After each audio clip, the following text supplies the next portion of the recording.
Good evening, students. I hope you are well, and I am also well because God blessing us.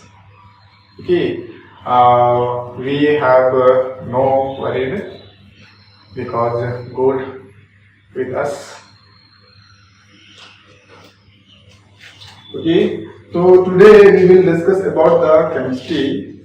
Chemistry first lesson here, some basic concept of chemistry for 11th standard. Okay, तो ये हम लोग देखेंगे कि 11th standard में जो है यानी फर्स्ट लेसन जो है वह है some basic concept of chemistry. ठीक है, केमिस्ट्री के बारे में हम जानेंगे कि केमिस्ट्री आखिर है क्या, हम लोग इसको क्यों पढ़ते हैं. ठीक है, हमारे लिए क्यों जरूरी है पढ़ना. ठीक है, इन सभी के बारे में आज हम लोग चर्चा करने जा रहे हैं. तो आप सभी जानते हैं कि केमिस्ट्री हमारे लिए कितना ज्यादा इम्पोर्टेंट है. ठीक है, क्योंकि हम जो है अगर केमिस्ट्री की बात करते हैं तो जितने भी पदार्थ आप देखते हो पूरे वातावरण में या पर्यावरण में, ठीक है, ये सभी एक मैटर ही तो है. ठीक है, जैसे आप इस अपने वातावरण से भी बाहर चले जाइए, पूरे यूनिवर्स में चले जाइए तो आपको चांद तारे नजर आते हैं. ठीक है, तो बहुत सारे तारों का समूह है, गैलेक्सीज हैं. ठीक है, मिल्की वे है. ठीक है नहीं, तो इस प्रकार से बहुत सारे तारों का समूह मिलता है, फिर गैलेक्सी बनता है. ठीक है, फिर उसी एक गैलेक्सी में हम लोग हैं जहाँ पर सौर मंडल है, सोलर सिस्टम है. ठीक है, यहाँ पर बहुत सारे ग्रह हैं. ठीक है, जैसे प्लैनेट्स अर्थ है. ठीक है, जहाँ पर जीवन यापन पाया जाता है. ये एक ऐसा मात्र अभी तक देखा गया, अभी तक पाया गया है अर्थ जहाँ पर जीवन संभव है, असंभव हो पाया. और यहाँ पर जीवन का एक जो है चक्र चलता चला जा रहा है. ठीक है, तो आज हम लोग यही डिस्कस करेंगे कि ये जो चक्र, जो जीवन का चक्र किस प्रकार से चल रहा है कि नहीं. और यही जीवन चक्र को जानना ही हम कह सकते हैं एक प्रकार से केमिस्ट्री है.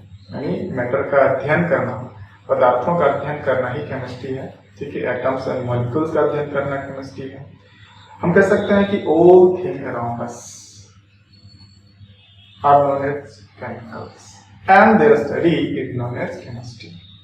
Okay, so we can say that in simple way the study of matter is known as chemistry.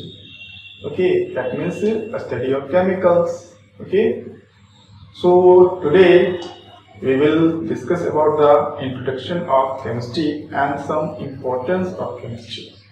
Okay, what is chemistry? You know what is chemistry? Chemistry कहता है कि आप जो स्टडी करने जा रहे हैं केमिकलों का, ठीक है, जैसे कि किस प्रकार से केमिकल कॉम्बिनेशन करते हैं, इसका कंपोजिशन कौन कौन से हैं, इसकी क्या कौन कौन से एप्लीकेशंस हैं, यही तो केमिस्ट्री है. ठीक है, हम इसके पूरे बेसिक नॉलेज को जो है अध्ययन करते हैं. ठीक है, ताकि हम एग्जैक्ट थिंग्स पर पहुंच सके, एग्जैक्ट पॉइंट पर, एग्जैक्ट फैक्ट पर पहुंच सके, एग्जैक्ट इफेक्ट पर पहुंच सके. ठीक है, ताकि हम एग्जैक्ट चीजों का जो है यानी सॉल्यूशन ढूंढ सकें. जैसे बहुत सारी बीमारियां हैं. ठीक है, बीमारियां कह सकते हैं, है ना, कोलेरा, हाइजा, इस प्रकार से जो है डिसेंट्री है, डिसेंट्री दैट मींस डिजीज, हाइजा. ठीक है, फ्लू है. जैसे आप देखिए अभी जो रिसेंट में जो आया है, जो तबाही मचा रखा है और पूरे, है ना, दुनिया को जो है ये बंद कर दिया है. दैट मीन्स लॉकडाउन बना दिया है. ठीक है, लॉकडाउन कर दिया है. तो इसको हम क्या कह रहे हैं, कोविड-19. ये 2019 में इसका ब्रेक थ्रू हुआ है. ठीक है, जिसके कारण से हम कहते हैं कोविड-19, इसका नाम दिया गया है कोरोना वायरस, कोविड. ठीक है, कोरोना वायरस से, है ना. तो इस बीमारी जो है आज पूरे मानव सभ्यता को हलचल मचा दिया है. ये पूरा मानव सभ्यता को पूरा देख रहे हैं कि शांत कर दिया है. बोल रहा था, है कि नहीं, और ये बोल रहा है कि तुम लोग बहुत ज्यादा आगे बढ़ रहे हो, बहुत ज्यादा चिपड़ा रहे हो, थोड़ा सा रुको, ठहर जाओ. ठीक है, ठीक है, तो ये चेतावनी दे रहा है एक प्रकार से. ठीक है, कि अगर मान के चलिए इस प्रकार से लगातार कंटिन्यूअसली जो है जनसंख्या बढ़ता चला जाएगा। देखते हैं कि हर एक प्रत्येक साल में दोगुना होते चला जा रहा है, 3 गुना, 4 गुना, 5 गुना इस प्रकार से बढ़ता चला जाएगा। इस प्रकार से सेल, इसको हम लोग समझ सकते हैं, सेल डिवीजन की भांति बढ़ रहा है।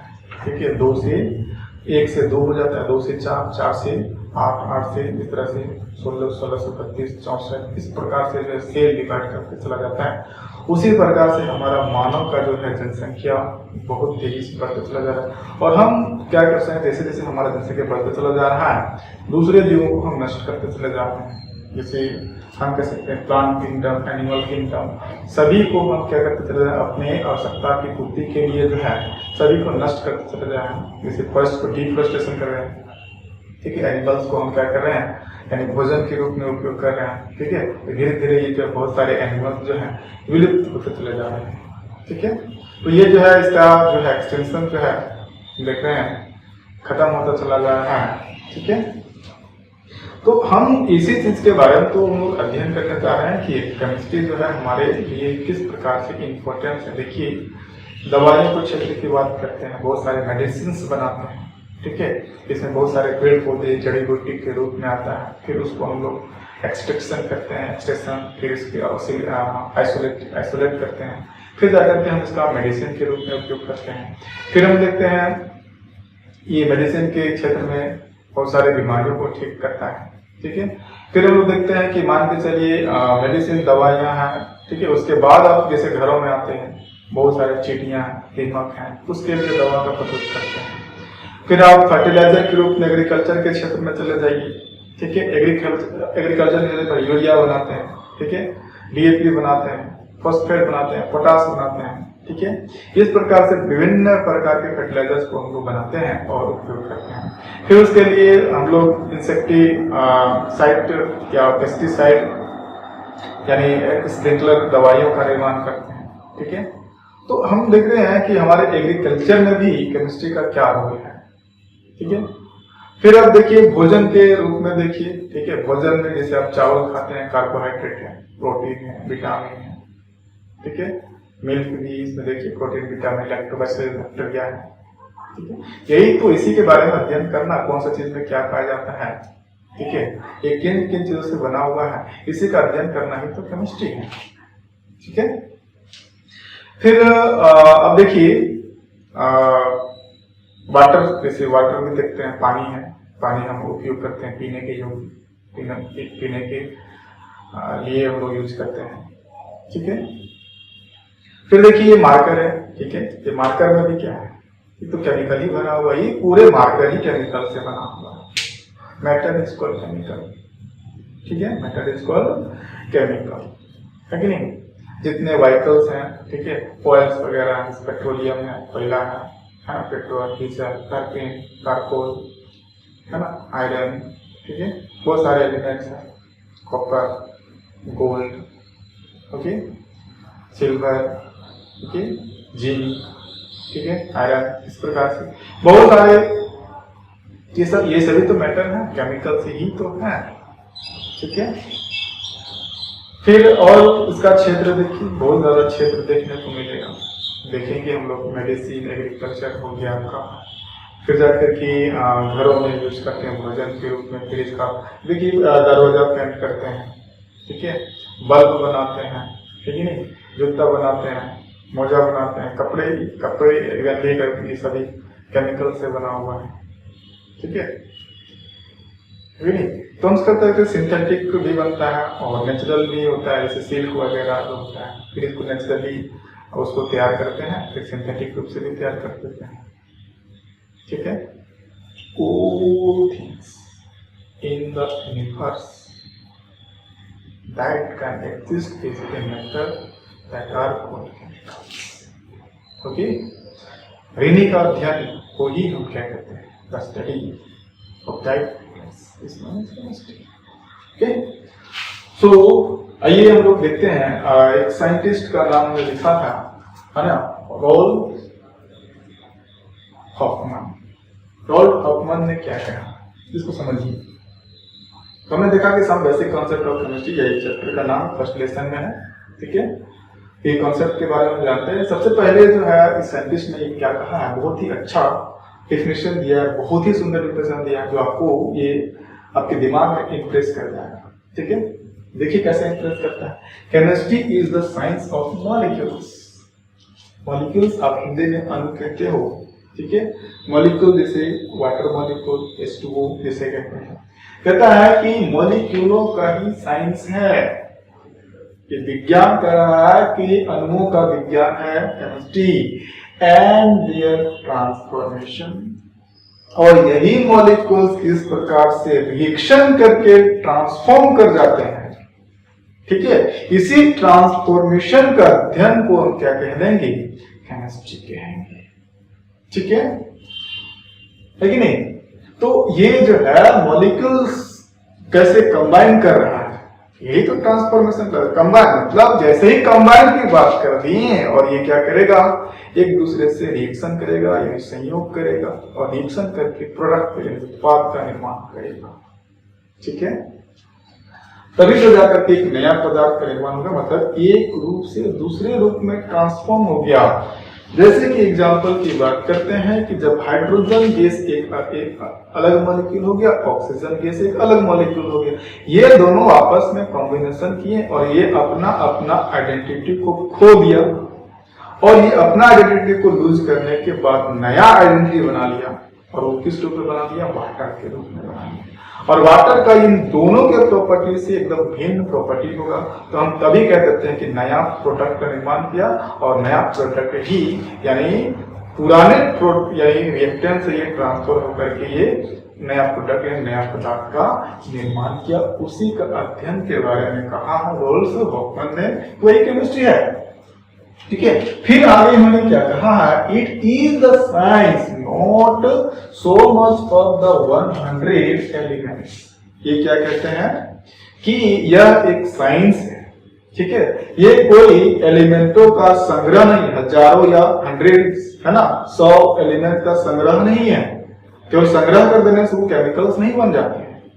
ठीक है, but the infinite number of molecules may be built from them। कहता है कि 100 एलिमेंट्स का गैदरिंग ही नहीं साइंस है। कहता है कि इन सभी से बहुत प्रकार के मॉलिक्यूल्स का कॉम्बिनेशन होकर मतलब मॉलिक्यूल्स बनते हैं, है कि नहीं। यही सभी एलिमेंट्स जब अलग अलग रूप से अलग अलग प्रकार से जो है संयोग करेगा, कॉम्बिनेशन करेगा, तो ये विभिन्न प्रकार के मॉलिक्यूल्स का निर्माण करता है। कौन? एलिमेंट्स। ठीक है, ओके। फिर आगे देखिए, ये हमने इसको आगे और भी इसको और सिंप्लीफाइड करके तर्क निकाला है। ठीक है, we can say that the study of composition, combination and application of matter is known as chemistry. तब ये क्या कहलाता है कि हम अभी जस्ट इसके बारे में कई बार जिक्र किया है कि स्टडी ऑफ मैटर, यानी मैटर की कहता है कि वी कैन से हम कह सकते हैं कि the study of composition, composition का स्टडी करना, कॉम्बिनेशन का स्टडी करना और एप्लीकेशन का स्टडी करना, किसका? मैटर का। ठीक है, of the matter is known as chemistry. तो इसी को हम क्या कहेंगे? केमिस्ट्री कहेंगे। फिर आगे देखिए, हमने इसको जो है लिखा है, केमिस्ट्री इज ड्राइव्ड फ्रॉम, ये किस कहां से लिया गया है? केमियो शब्द से लिया गया है। ठीक है, और केमियो का मतलब केमिकल, दैट मींस मैटर। ठीक है, फिर है द फादर ऑफ, आप इसको पॉइंट बना सकते हो, the father of chemistry is Antoine de Lavoisier. ठीक है, ये एंटोइन डी लेवोजिए जो है, ठीक है, ये बहुत ही बड़ा साइंटिस्ट उस समय के थे। ठीक है, बहुत ही अच्छा खोज किया था, और इसको श्रेय जो जाता है किस चीज के खोजने पर? That means he gave a principle, उन्हें एक सिद्धांत दिया था, matter can neither be created nor destroyed, okay, but it can be transform. आप यहां पर लिख सकते हो, it can be transform into one form to another. ठीक है, इसको हम एक रूप से दूसरे रूप में कन्वर्ट कर सकते हैं, बदल सकते हैं, है कि नहीं। लेकिन मैटर पूरी कहता है कि कंप्लीटली हम इसको यानी खत्म नहीं कर सकते हैं, ना ही इसको हम बाहर से क्रिएट कर सकते हैं। ठीक है, तो ये कहता है कि जो है ये इन्होंने बहुत सारे जो है लैब में रिएक्शन करवाया। रिएक्शन करने के बाद रिएक्टेंट और प्रोडक्ट दोनों का जो है मास सेम मिला। ठीक है, इन्होंने एक तर्क निकाला कि मैटर को कभी खत्म नहीं किया जा सकता है, नहीं बनाया जा सकता है, बस हम इसके एक फॉर्म से दूसरे फॉर्म में कन्वर्ट कर सकते हैं। अगर मान के चलते हैं हाइड्रोजन और ऑक्सीजन है, ठीक है, हाइड्रोजन ऑक्सीजन तो जब कॉम्बिनेशन होगा तो ये तो खत्म हो जाएगा हाइड्रोजन ऑक्सीजन, लेकिन ये दूसरा चीज को बना देगा, वाटर को बना देगा। अब वाटर में आप जब अध्ययन करिएगा तो उसमें वही हाइड्रोजन और ऑक्सीजन ही मिले होंगे, और जब हाइड्रोजन और ऑक्सीजन के दोनों को मास के मिला करके देखेंगे कि जितना मास को आप मिलाए थे उतना ही मास में आपको वाटर मिला हुआ है, तो हम कह सकते हैं कि इसका मास को हम डिस्ट्रॉय कर सकते हैं, डिस्ट्रॉय ही नहीं कर सकते हैं, इसको बना सकते हैं। तो बस वही फॉर्म को हम क्या कर दिए, उसी रूप को सिर्फ बदल दिए नया प्रोडक्ट के रूप में। हाँ, लेकिन इसमें क्या होता है कि इस ये हाइड्रोजन और ऑक्सीजन क्या होता है, अपना रूप रेखा जो है जब इसका जो प्रॉपर्टी है, इसकी आइडेंटिटी लूज कर जाता है, और ये दूसरे मतलब दूसरे फॉर्म में कन्वर्ट हो गया, तो इसका जो प्रॉपर्टी है अलग अलग से ऑक्सीजन और हाइड्रोजन का अपना अपना वो पूरी तरह से लूज कर जाएगा और नया प्रॉपर्टी का निर्माण करेगा। ठीक है, नया गुणधर्म आ जाएंगे उसमें, इसका सारा गुणधर्म खत्म हो जाएगा। दोनों का अलग अलग था, दोनों का गुणधर्म संयोग करके एक नया गुणधर्म का निर्माण करता है। Okay, thank you. तो मुझे लगता है कि ये वीडियो और ये जो हमने लेक्चर दिया है, ये लेक्चर आपको बहुत ही अच्छे से समझ में आया होगा। कंसेप्चुअल था, ये इंट्रोडक्शन था। Introduction is the most thing. ठीक है, अगर आप जिस चीज को अध्ययन करने जा रहे हो और उसका इंट्रोडक्शन नहीं जान रहे, उसके बारे में अच्छे से नहीं जान रहे हो, तो आप उसकी स्टडी ही नहीं कर पाओगे सही से। ठीक है, उसके बारे में जान नहीं पाओगे। ठीक है, तो इसलिए इंट्रोडक्शन जो लेक्चर होता है वो स्टूडेंट को किसी भी हाल में जो है अटेंड करना चाहिए। ठीक है, अगर वो अटेंड नहीं कर पाया तो उस इंट्रोडक्शन को कभी, अगर 2-4 बहुत सारे स्टूडेंट बाद में आते हैं, ठीक है, तो उसको एक बार फिर से रिक्वेस्ट करना चाहिए अपने ग्रुप बनाकर कि सर इंट्रोडक्शन केमिस्ट्री का फिर से बताइए। Okay, thank you.